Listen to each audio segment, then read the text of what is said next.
नमस्कार बच्चों, welcome back to my YouTube channel base of education mantra. प्यारे बच्चों, आज हम करने वाले हैं शिक्षा निदेशालय राष्ट्रीय राजधानी क्षेत्र दिल्ली की तरफ से दी गए एनुअल सैंपल पेपर को, जो 2024-25 के लिए है और क्लास 9th है, विषय हिंदी है। तो इसके पहले हमने एसएसटी के यानी कि सोशल साइंस के सैंपल पेपर को कंप्लीट कर लिया है क्वेश्चन के आंसर के साथ। अगर आपने नहीं देखा है तो उसको जाकर डिस्क्रिप्शन बॉक्स में जाके जरूर देख लीजिए। तो आज हम हिंदी को करने वाले हैं, ठीक है। तो वीडियो को लास्ट तक जरूर देखना, क्योंकि इस वीडियो से बहुत सारे जो क्वेश्चन आपके एग्जाम में पूछे जाएंगे, चाहे आप मॉर्निंग शिफ्ट में हो या इवनिंग शिफ्ट में। तो चलिए हम करते हैं, सारे क्वेश्चन के आंसर को करेंगे। बस वीडियो को लास्ट तक जरूर देखना, वीडियो को लाइक शेयर जरूर करना। चैनल पर पहली बार विजिट करना तो चैनल को सब्सक्राइब जरूर कर लीजिएगा। तो खंड क में अपठित बोध पढ़ना है, जो 14 नंबर के लिए पूछे जाते हैं, ठीक है। तो यहाँ पर पहला क्वेश्चन दिया गया है कि निम्नलिखित गद्यांश को ध्यानपूर्वक पढ़कर उस पर आधारित जो प्रश्नों के उत्तर लिखना। तो देखिए, आपके गद्यांश है, तो इस गद्यांश को आपको पढ़ना है बहुत ध्यान से। और इस गद्यांश को पढ़ने के बाद इस पे जो आधारित जो क्वेश्चन दिए गए हैं आप बहुत ही आसानी से कर लेंगे। तो ये क्वेश्चन पेपर आपके पास है, इसको देख लीजिए और इस गद्यांश को आप जरूर पढ़ लीजिएगा, क्योंकि गद्यांश को अगर हम पढ़ेंगे तो वीडियो लंबी हो जाएगी प्यारे बच्चों, ठीक है। एक ये स्टोरी है कबीरदास के बारे में, तो इसे जरूर आप पढ़िएगा। तो ये आप देख लीजिए। चलिए हम सीधे क्वेश्चन और इसके आंसर को करते हैं, ठीक है। अब यहाँ पर आप सभी जानते हैं कि एक कारण और कथन दिया जाता है। पहला क्वेश्चन यहाँ पर है क में, कथन ए और कारण आर को पढ़कर उपयुक्त विकल्प को चयन करना है, ठीक है। तो ये कथन है कि भक्ति काल के संत कबीर एक निर्गुण भक्ति कवि थे। ये बिल्कुल सही कहा जा रहा है। कारण कह रहा है कि कबीर के अनुसार ईश्वर निराकार है और वह सभी चीज़ों में क्या है, सभी जीवों में विद्यमान है। ये भी बिल्कुल सही है।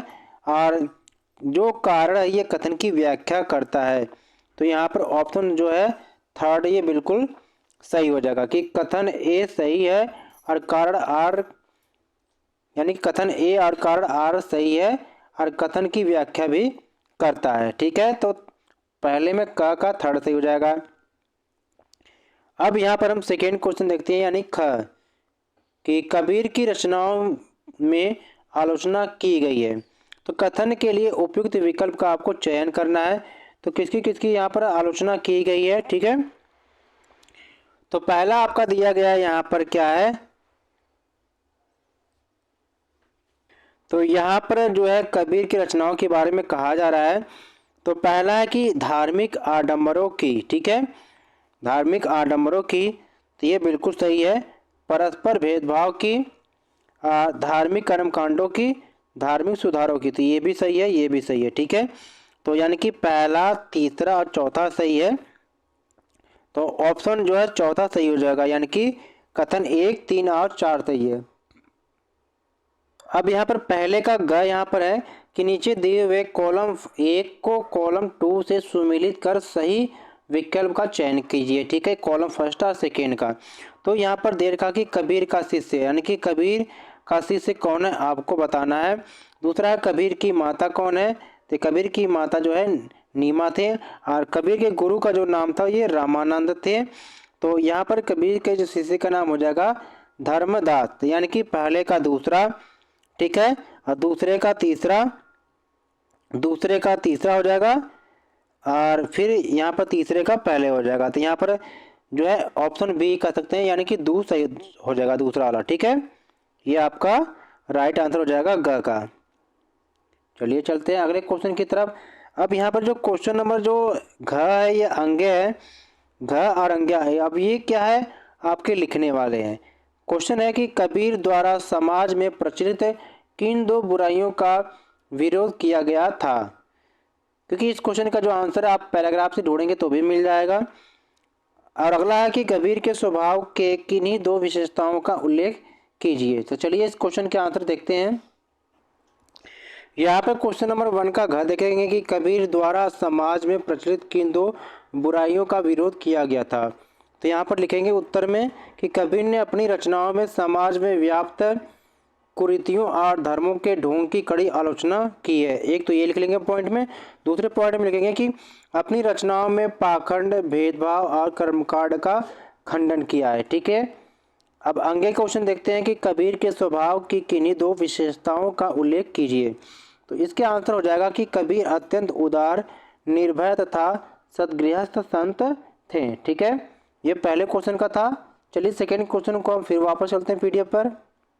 अब यहाँ पर सेकेंड क्वेश्चन को देखते हैं क्या कहा जा रहा है। कि सेकेंड क्वेश्चन में ये कहा जा रहा है कि निम्नलिखित काव्यांश को ध्यानपूर्वक पढ़कर उस पर आधारित पूछे गए प्रश्नों के उत्तर लिखिए। देखिए अब तक हमने गद्यांश को पढ़ा था, ये काव्यांश है, इसको पढ़ना है और इस पे जो आधारित जो क्वेश्चन है उसके आंसर करना है। तो इस काव्यांश को आप पढ़ लीजिएगा। ठीक है, सीधे हम क्वेश्चन को करते हैं। तो चलिए देखते हैं क्वेश्चन क्या क्या पूछा जा रहा है आपसे। तो यहाँ पर जो पहला क्वेश्चन आपको दिया गया है, क्या कहा जा रहा है, ध्यान से देखेंगे कि कविता में पाँव की बेड़ियाँ का क्या अर्थ है। कविता में पाँव की बेड़ियाँ का क्या अर्थ है। तो यहाँ पर पहला जो है सही हो जाएगा, सॉरी यहाँ पर पहला नहीं, यहाँ पर जब देखेंगे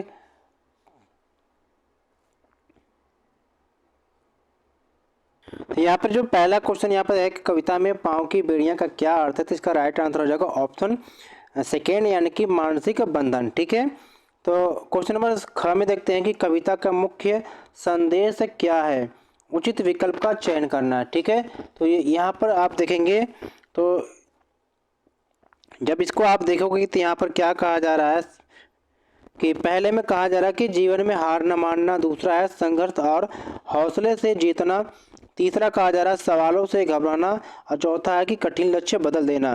तो यहाँ पर जो है पहला भी सही है, दूसरा भी सही है और आपका ये चौथा भी सही है।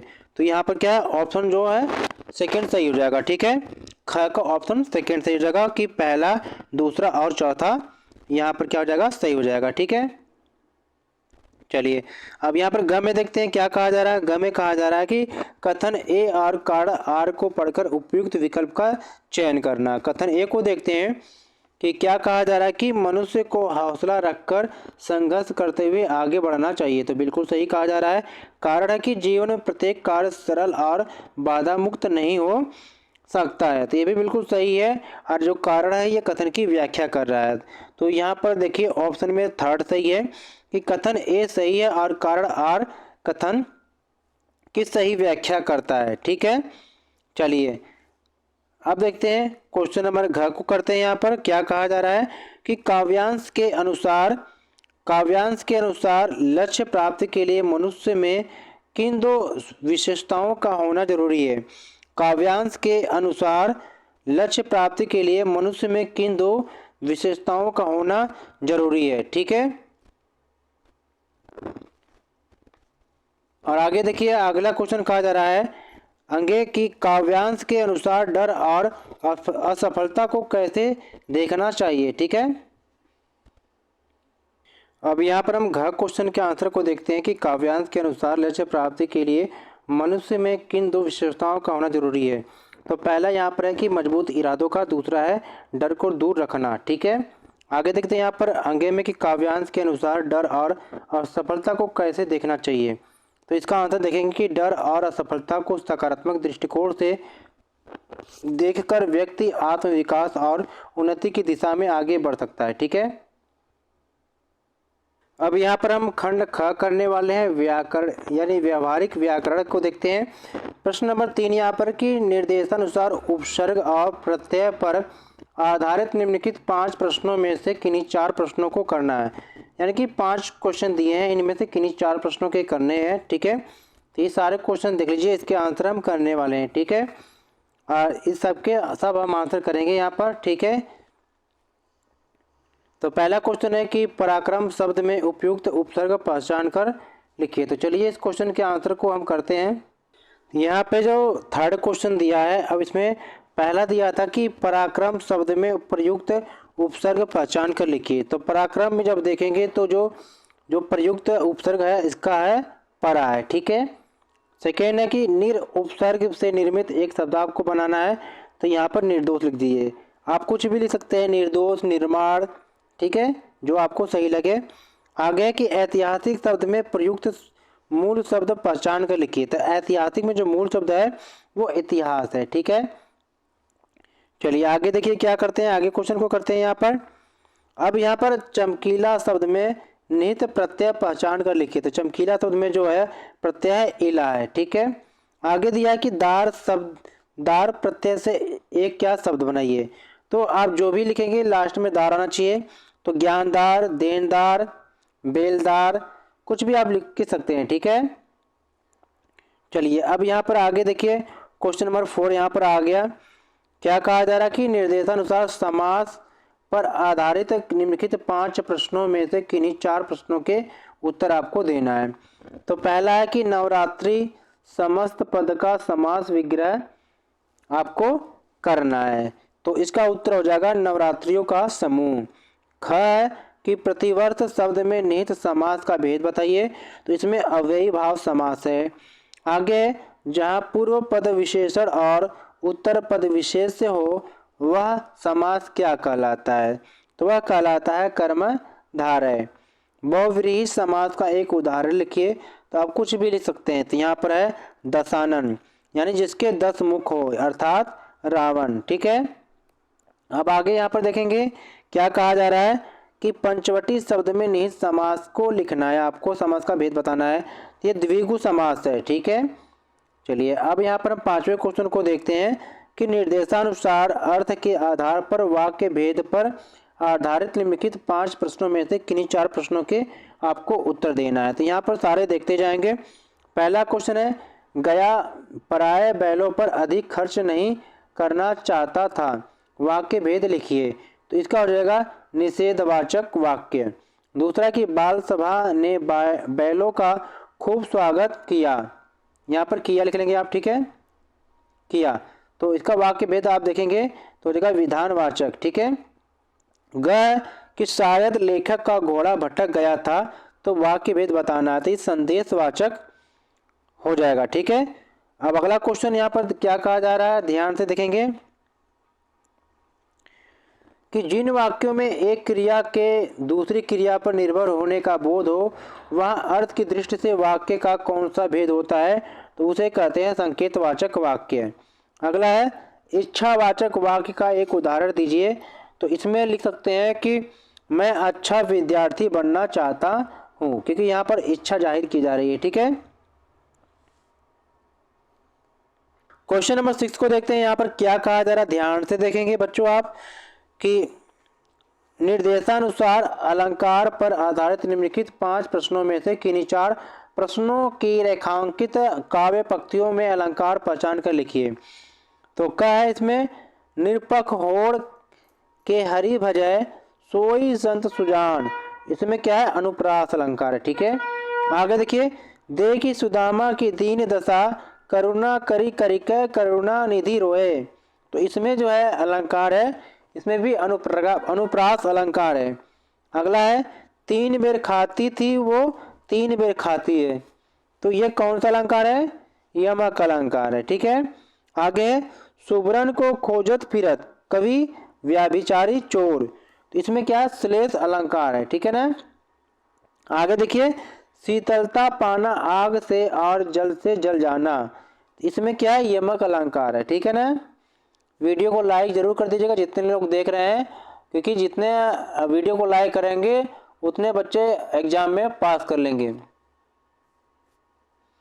क्वेश्चन नंबर 8 को देखते हैं कि निर्धारित गद्य पाठों के आधार पर निम्नलिखित 4 प्रश्नों में से किन्हीं 3 प्रश्नों के उत्तर आपको 25 से 30 शब्दों में आपको लिखना है। क्योंकि प्यारे बच्चे वीडियो को बनाने में बहुत समय लगता है, क्वेश्चन के आंसर लिखने में बहुत समय लगता है, इसलिए वीडियो को लाइक जरूर किया कर दिए और अपने फ्रेंड को वीडियो को शेयर जरूर कर दिया करिए। पहला क्वेश्चन यहाँ पर है कि पाठ 2 बैलों की कथा के आधार पर हीरा और मोती के स्वभाव में निहित 2 अंतरों पर प्रकाश डालिए। तो चलिए देखते हैं इस क्वेश्चन के आंसर। तो यहाँ पर आप देख पा रहे हैं कि पहला उत्तर में कि हीरा स्वभाव से कठोर, अकड़ और स्वार्थी था, जबकि मोती कोमल, सहयोगी और समझदार था। दूसरा है कि मोती ने समझदारी से समस्याओं का समाधान किया, जबकि हीरा अपनी जिद और कठोरता से कठिनाइयों में फंसा। अगला क्वेश्चन है कि मेरे बचपन के दिन पाठ के आधार पर उस समय की लड़कियों की दशा को अपने शब्दों में लिखिए। उत्तर है कि उस समय लड़कियां ज़्यादा स्वतंत्र नहीं होती थीं, उन्हें घर के कामों में व्यस्त रखा जाता था और शिक्षा या बाहर जाने की स्वतंत्रता कम होती थी। ठीक है, अगला क्वेश्चन यहाँ पर है ग में कि प्रेमचंद्र के फटे जूते पाठ के आधार पर प्रेमचंद्र के व्यक्तित्व की दो विशेषताएं लिखिए। तो उत्तर है कि प्रेमचंद के व्यक्तित्व की दो विशेषताएं, पहला सादगी यानी उनका जो जीवन सरल और बिना दिखावे का था। दूसरा है संवेदनशीलता, वे समाज की समस्याओं के प्रति जागरूक और संवेदनशील थे। अगला क्वेश्चन है ल्हासा की ओर यात्रा वृत्तांत के आधार पर बताएं कि किसी प्रदेश की यात्रा से हमें उस प्रदेश विशेष के बारे में क्या क्या जानकारी मिलती है। ठीक है, तो इसका उत्तर आप जब देखेंगे क्या कहा जा रहा है। तो प्यारे बच्चों यहाँ पे देखिए हम क्वेश्चन नंबर 9 के कर रहे हैं। ठीक है, क्वेश्चन नंबर 9 के प्यारे बच्चों यहाँ पर हमने क्वेश्चन नंबर 6 के बाद हम 8 क्वेश्चन कर लिए हैं, तो 7 जो क्वेश्चन छूट गया। ठीक है ना, तो अभी हम उसको करते हैं, पहले ये क्वेश्चन नंबर 8 को कंप्लीट कर लेते हैं। ठीक है, तो क्वेश्चन नंबर 8 में हम देखते हैं, यहाँ पर दे रखा है क्या है कि ल्हासा की ओर यात्रा वृत्तांत के आधार पर बताएं कि किसी प्रदेश की यात्रा से हमें उस प्रदेश विशेष के बारे में क्या क्या जानकारी मिलती है। तो उत्तर इसका है ल्हासा की ओर यात्रा वृत्तांत के आधार पर किसी प्रदेश की यात्रा से हमें उस प्रदेश की संस्कृति, भाषा, रीति रिवाज, प्राकृतिक सौंदर्य और वहाँ के लोगों की जीवन शैली के बारे में जानकारी मिलती है। तो ये हमने क्वेश्चन नंबर 8 के आंसर को किया है। तो हम क्वेश्चन नंबर 7 को करते हैं और फिर 9 को करते हैं। ठीक है ना, चलिए तो प्यारे बच्चों क्वेश्चन नंबर 7 को हम करते हैं क्योंकि ये छूट गया था यहाँ पर। तो ये खंड ग में है कि पाठ्य पुस्तक एवं पूरक पाठ्य पुस्तक। तो प्रश्न 7 है कि निम्नलिखित पठित गद्यांश पर आधारित बहुविकल्पी प्रश्नों के सर्वाधिक उपयुक्त विकल्प का चयन करना। तो इस पैराग्राफ को आप पढ़ लेंगे। ठीक है, इसे पढ़ने के बाद हम सीधे क्वेश्चन को करते हैं। तो क कह रहा है यहाँ पर, ठीक है, क्या कहा जा रहा है ध्यान से देखेंगे आप। क कह रहा है यहाँ पर कि हमारी मानसिकता को कौन बदल रहा है, यानी हमारी मानसिकता को कौन बदल रहा है। तो क का थर्ड सही है कि विज्ञापन और प्रसार तंत्र। ठीक है, चलिए सेकंड देखते हैं ख में कि क्या कहा जा रहा है कि उपभोक्ता संस्कृति का क्या प्रभाव है, सही विकल्प का चयन करना। तो ये आपका सेकेंड हो जाएगा। ठीक है, कि कथन सेकेंड, थर्ड और फोर्थ सही है।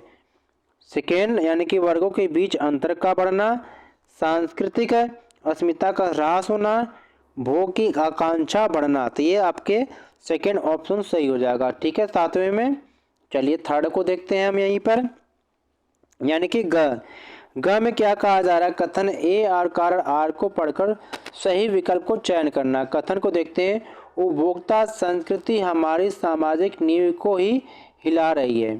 कारण है कि उपभोक्ता संस्कृति व्यक्ति केंद्रकता और स्वार्थ को बढ़ावा दे रही है।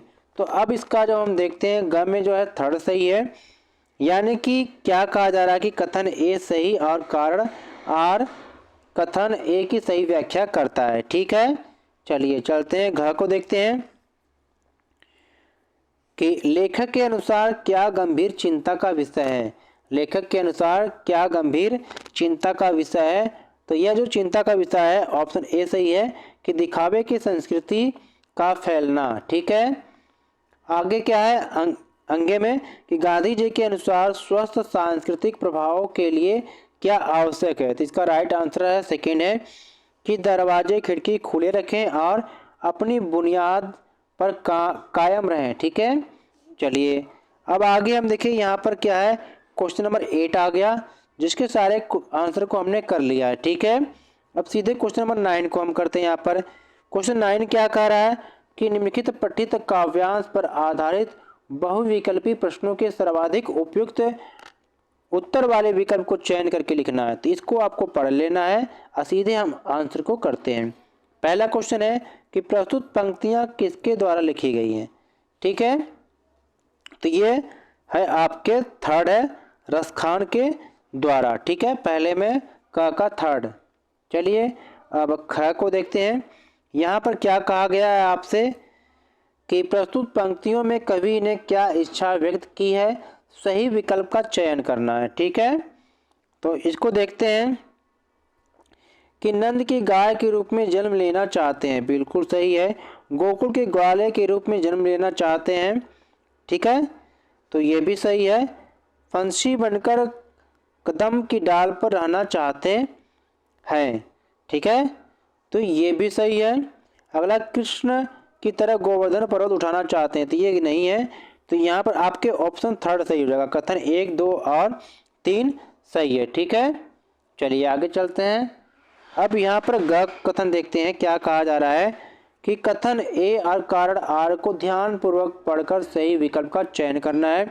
कथन है, कवि की भावनाएं कृष्ण के प्रति उनकी अगाध भक्ति को दर्शाती है। कारण है, कवि जीवन और प्रकृति के हर रूप में कृष्ण के साथ जुड़े रहना चाहते हैं। तो अब इसका क्या सही होगा, तो थर्ड सही हो जाएगा। कथन ए सही है और कारण आर कथन की सही व्याख्या करता है, ठीक है।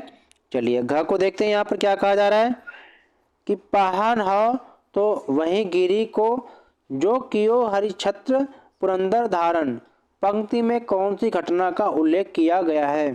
तो ये इसमें जो है सेकंड कहा जा रहा है कि गोवर्धन पर्वत को उठाना, ठीक है। अंके का है प्रदत्त पंक्तियों में निहित भाव है, तो यह है क्या, सेकंड वात्सल्य का, ठीक है। तो यहाँ पर हम यहाँ पर आपको मिलाकर बताना है, ठीक है। तो यहाँ पर सेकंड आपका सही था, ये वाला, यानी कि कथन 1 और कथन 2 सही है, भक्ति का वात्सल्य का, ठीक है। चलिए अब हम आगे करते हैं क्वेश्चन नंबर 10, ठीक है। अब यहाँ पर हम क्वेश्चन नंबर 10 को करते हैं, ठीक है। सारे आंसर को हम देखते हैं।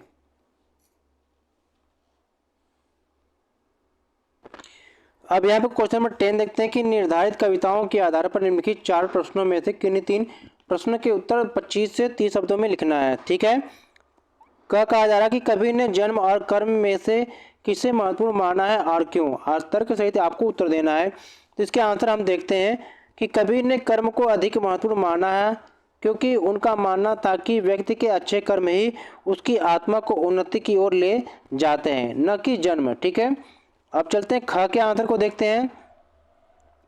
अब ख के आंसर को देखते हैं क्या कहा जा रहा है कि गोपियां द्वारा वर्णित कृष्ण की मुरली की धुन और मुस्कान के प्रभाव को अपने शब्दों में लिखिए।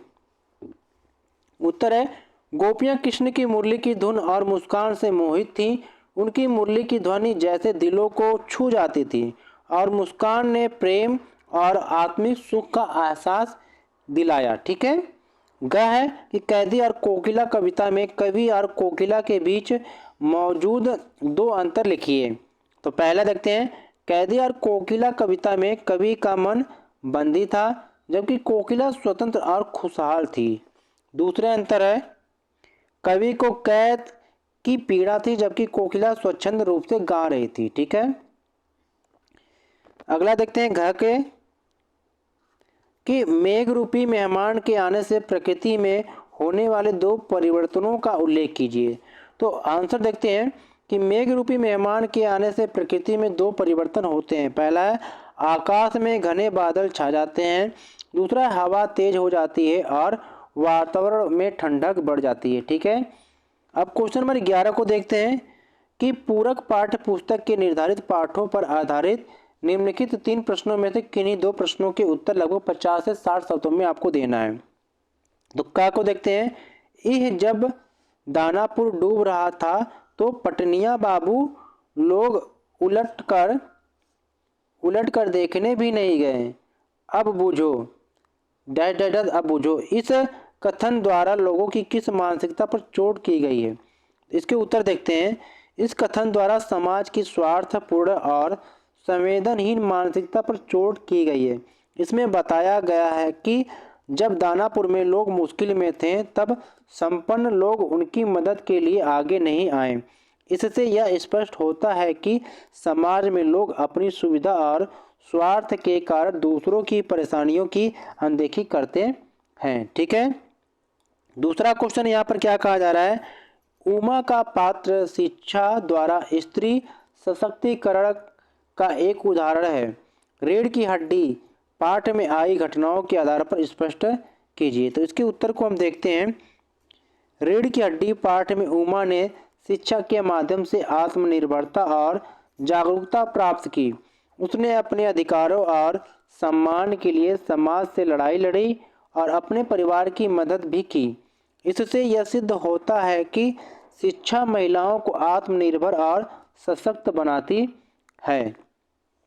ग देखते हैं कि पाठ मेरे संग की औरतें में लेखिका ने अपने घर की औरतों का वर्णन किया है।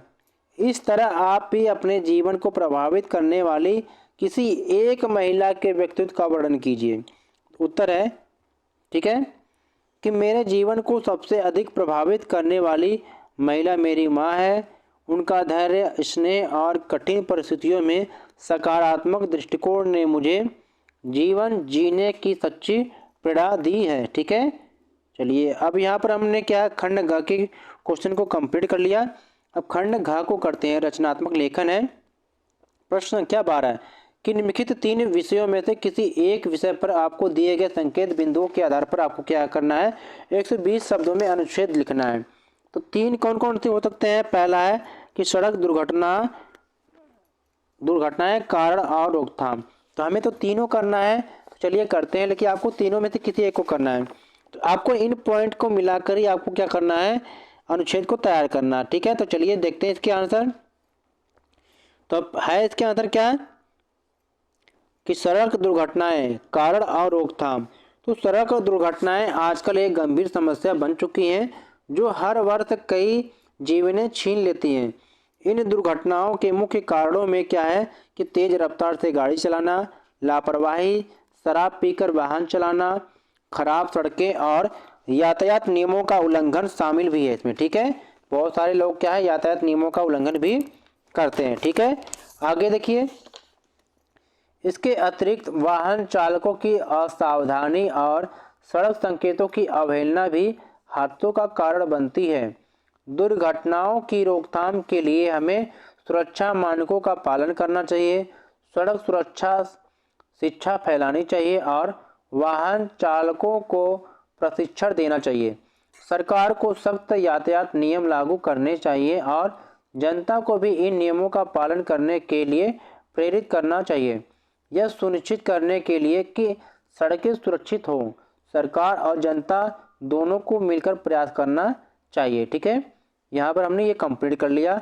अगला अनुच्छेद किस पे लिखना है कि जीवन में अच्छे मित्रों का महत्व। इन पॉइंट को मिलाकर आपको लिखना है। क्या क्या है कि जीवन में मित्रता का महत्व, अच्छे मित्र के गुण और संगति का प्रभाव, जीवन के कठिन समय में सहायता करना, विश्वास और भावनात्मक सहयोग की भावना। चलिए देखते हैं आगे क्या है। तो इसका आंसर देखते हैं कि जीवन में अच्छे मित्रों का महत्व। ठीक है, तो जीवन में अच्छे मित्रों का बहुत महत्व है क्योंकि वे न केवल खुशियों में हमारे साथ होते हैं बल्कि मुश्किल वक्त में भी हमारा साथ निभाते हैं। अच्छे मित्रों के गुण जैसे ईमानदारी, विश्वास, समझदारी और सहानुभूति हमें मानसिक शांति और सुख प्रदान करते हैं। उनकी संगति से हम जीवन में सही दिशा की ओर बढ़ते हैं। कठिन समय में जब हम अकेला महसूस करते हैं, अच्छे मित्र हमारी मदद करते हैं, हमें उत्साहित करते हैं और हमें समस्याओं का समाधान ढूंढने की प्रेरणा देते हैं। वे हमें न केवल भावनात्मक सहयोग प्रदान करते हैं बल्कि हमारे साथ खड़े होकर जीवन की कठिनाइयों से जूझने की शक्ति भी देते हैं।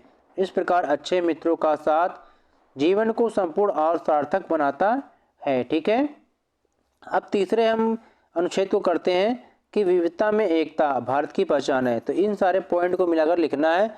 तो विविधता में एकता भारत की पहचान। ठीक है, चलिए देखते हैं आंसर कि विविधता का अर्थ है विभिन्नताओं का एक साथ होना।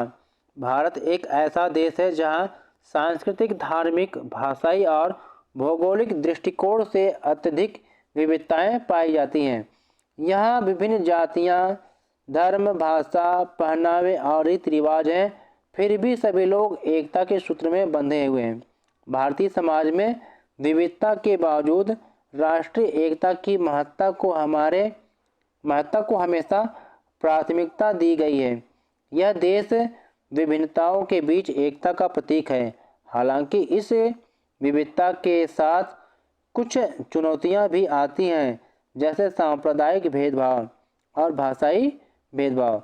इन समस्याओं का समाधान शिक्षा, संवाद और आपसी समझ के द्वारा किया जा सकता है, जिससे भारत की एकता मजबूत रहे और विविधता का सम्मान हो। ठीक है, चलिए अब यहाँ पर हम अगले क्वेश्चन को करते हैं। क्वेश्चन नंबर 13 क्या कहा जा रहा है?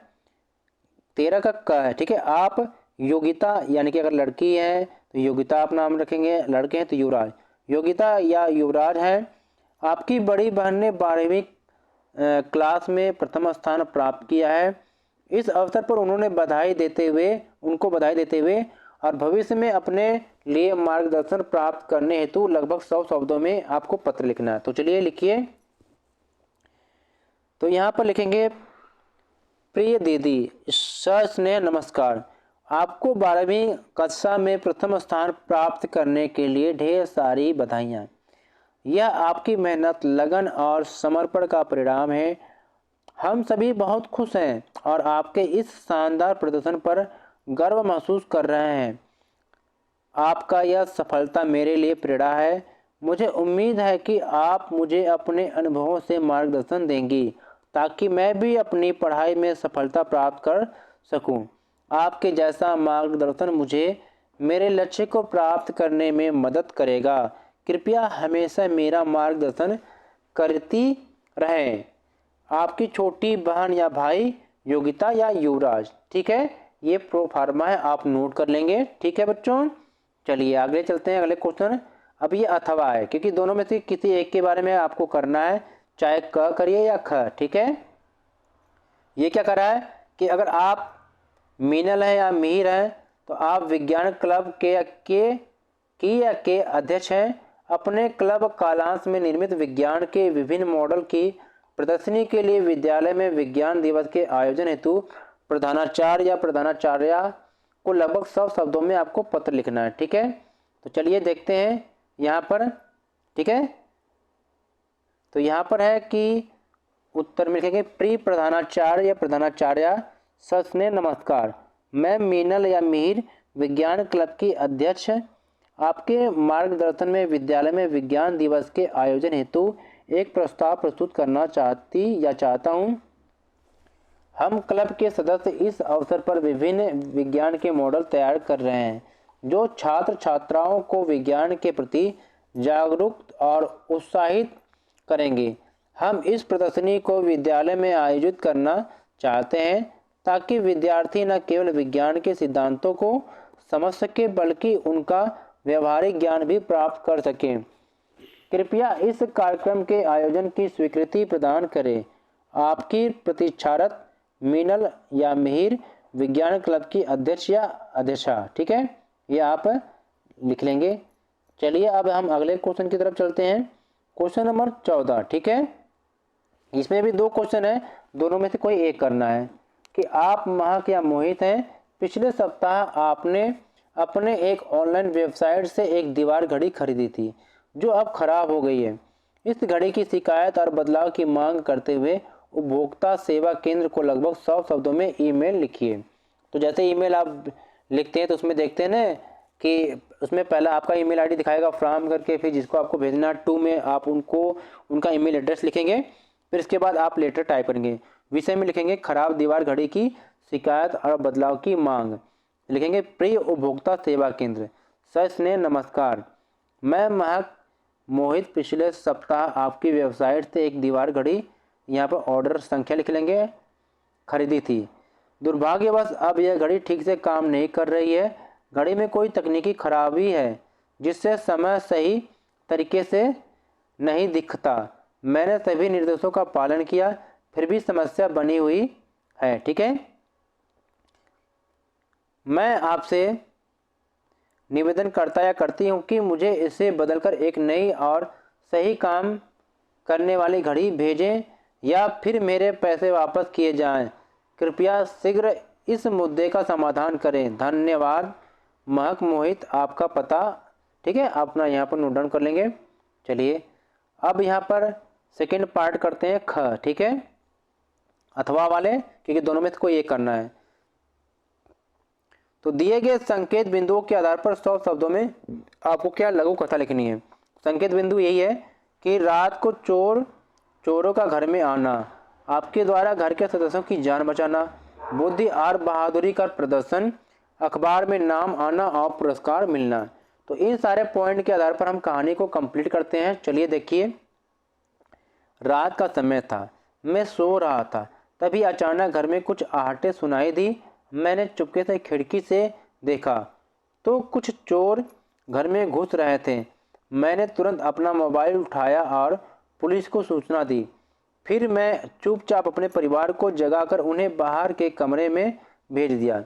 मैं सामने कमरे में छिपकर चोरों की हर हरकत पर नजर रखे था। पुलिस के पहुंचने से पहले मैंने चोरों को बाहर से घेर लिया। पुलिस ने आकर चोरों को पकड़ लिया। अखबार में मेरी बहादुरी की सराहना की गई और मुझे पुरस्कार मिला। ठीक है, अब यहाँ पर हम क्वेश्चन नंबर 15 को करते हैं। क अख दोनों में से कोई एक करना है। अपने आसपास की सड़कों की स्थिति सुधारने के विषय पर दो विद्यार्थियों के मध्य 80 शब्दों में संवाद लिखिए। तो चलिए, कोई भी हो सकते हैं विद्यार्थी। तो यहाँ पर दो नाम दिया है, एक आदित्य है, दूसरा हर्षिता। आदित्य हर्षिता से करा है, हर्षिता तुम्हें पता है हमारी गलियों की स्थिति कितनी खराब हो गई है। गड्ढों की भरमार और कीचड़ के कारण रास्ते पार करना मुश्किल हो गया है। हर्षिता कहती है, हाँ आदित्य, सड़कें तो बहुत खराब है, बारिश में तो और भी बुरा हो जाता है। हमें इसे सुधारने के लिए प्रशासन से आग्रह करना चाहिए। आदित्य करता है, बिल्कुल, हम स्कूल में एक पेटिशन शुरू कर सकते हैं। साथ ही लोगों को जागरूक भी करना चाहिए कि वे इसके लिए आवाज़ उठाएं। हर्षिता, सही कहा, हमें इसके लिए मिलकर काम करना होगा। ठीक है, तो यह एक संवाद था।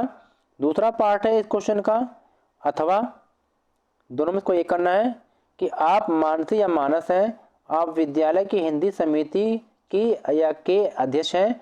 आगामी विश्व हिंदी दिवस 10 जनवरी को जो पड़ता है पर विद्यालय स्तर पर आयोजित भाषण प्रतियोगिता के विषय में विद्यार्थियों को जानकारी देते हुए 80 शब्दों में सूचना तैयार कीजिए।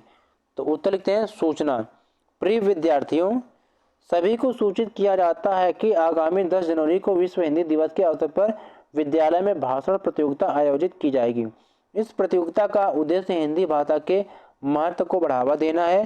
प्रतियोगिता में भाग लेने के इच्छुक विद्यार्थी अपने नाम 8 जनवरी तक हिंदी विभाग में दर्ज करवा सकते हैं। कृपया इस अवसर का लाभ उठाएं और हिंदी भाषा के प्रति सहभागिता दिखाएं। ठीक है, तो यहाँ पर आगे लिखेंगे, धन्यवाद मानसी या मानस हिंदी समिति के अध्यक्ष, यहाँ पर अपने विद्यालय का नाम लिखेंगे। तो प्यारे बच्चों, यहाँ पर हमने क्लास 9 के जो एनुअल सैम्पल पेपर था इसको हमने कंप्लीट कर लिया। तो प्लीज़ वीडियो को क्या करना है, आपको लाइक करना है, ठीक है, और चैनल को जो है सब्सक्राइब कर लेना है। ठीक है, अगर आप चाहते हैं कि सभी सैम्पल पेपर आपको करवा दिया जाए तो वीडियो को लाइक, शेयर और चैनल को सब्सक्राइब जरूर कर लीजिएगा। Thanks for watching my YouTube channel based of education Mantra.